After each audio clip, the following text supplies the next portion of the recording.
Welcome back to Bear's Fish. Today I'm going to show you how to take a couple of dollars and make some magic.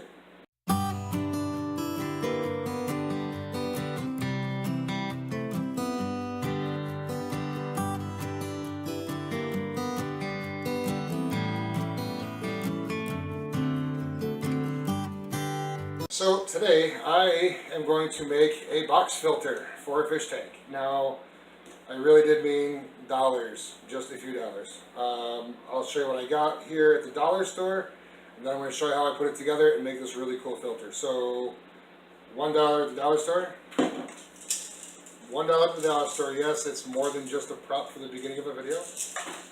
I had some leftover polyfill, so I would say $4 for this giant bag, and this stuff lasts me about 2 months-ish, depending on the filters I'm putting it in. Lava rock. Now I paid $4 for around 7.5 pounds of this, so figuring out how much I'm going to use, probably about $1's worth. Scrubbies from the dollar store, 4 for $1. Leftover scrub pads. Now when I did the canister filter mod the other day, you saw me trimming these off. Never throw this stuff away. Never throw this stuff away. It's always good for biological housing inside of a filter, so hang on to that stuff. I always have extra air hose laying around, so I'm going to say we'll probably use about $1's worth of that as well. We'll just grab this chunk here and call it a day. And I'm going to hook it into an already existing air pump, so I don't have to worry about getting another air pump. Hang out, and I'll show you how I'm going to put this together. So for this here, oh, there was one more thing I did forget.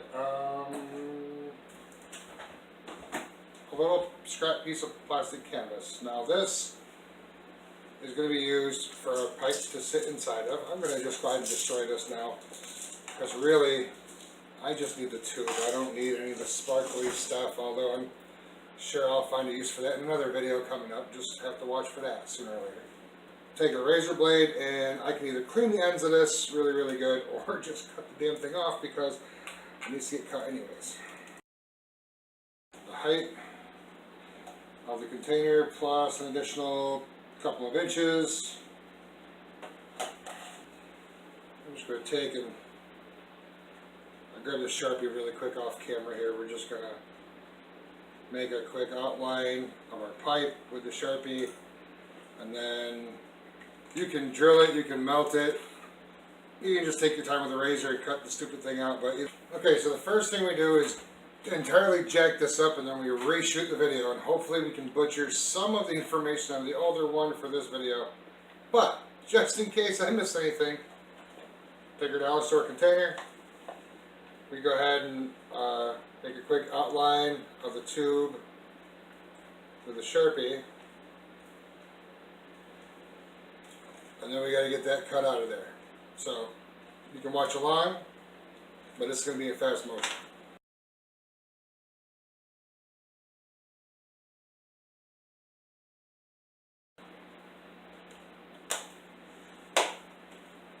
Okay, that's a nice tight fit. So, nice. So, this will sit down in here.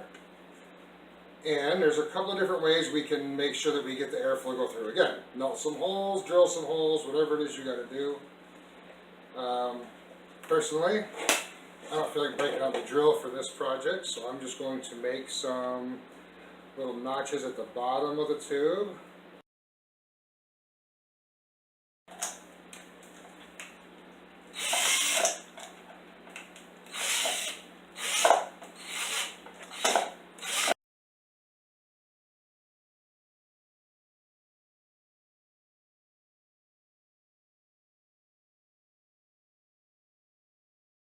So one of the things you want to do, unlike me, is either charge your damn drill so that you're not doing it with a slow motion drill bit.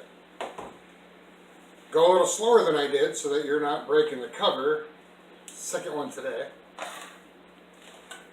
And put some more holes in this pipe. For now, this is good enough for you to get the general idea of how this is going to come together. So our hole is about centered, so we're going to just leave the post in there for now.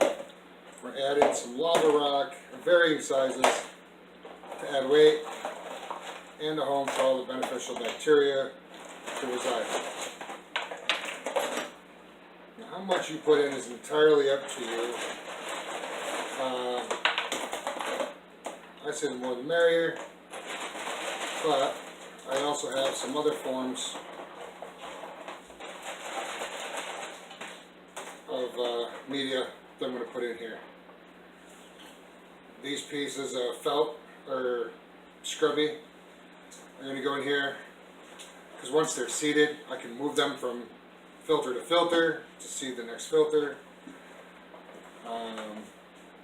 They're also going to act in part as a barrier for any mechanical filtration that the polyfill fails to meet. We can also put in these scrubbies we talked about earlier. I only have 2 today because I used them all up in the canister refurbish. Then we're going to go ahead and pack in some polyfill. This is going to stop the big pieces of detritus at the top of the canister and going down to the bottom. We kind of work to polish the water just a little bit. Sometimes when the hole's not quite centered, you got to fiddle with it a bit. And then use the locks to keep it all in place. I like to take a small piece of plastic canvas and use that to hold the hose down inside. Now usually I would use a larger piece of tube. If I was going to spend more money, I would buy something like a piece of 1/2-inch PVC. And that's where the air stone would come into play to create a lot more lift. Because I'm trying to show you how to do this for under $10, I'm going to use that little magic wand we had earlier and stick my hose all the way in and draw back about a 1/2 inch so it's not directly on the bottom. I'm going to fold this so that the back end presses up against the tube and then it holds it in place. And there we have our filter.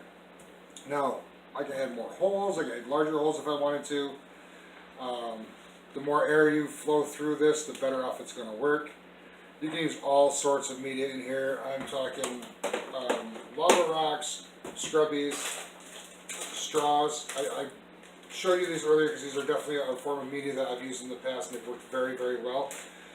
You just sit around one afternoon while you're watching a show or something on TV or YouTube or watching some more of my videos, and just a hint, it's an idea, and then you just go ahead and cut these off into about 1/4-inch pieces.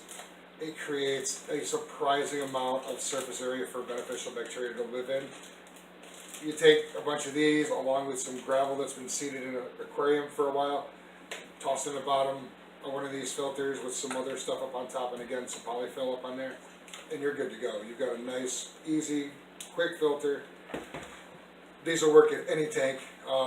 This one here is actually going to be on standby for when I get a little further along in my 55. I'm going to run a couple of different box filters in there, and as I make them I may go ahead and shoot those, or I may just show you and walk you through afterwards. I hope you enjoy this DIY. Again, I might or might not show you the other builds as I go ahead and put more and more of these box filters together. These are a lot of fun, cheap and easy to do. If you haven't already, please subscribe to our channel. Make sure you click that bell so you get all the notifications on upcoming videos.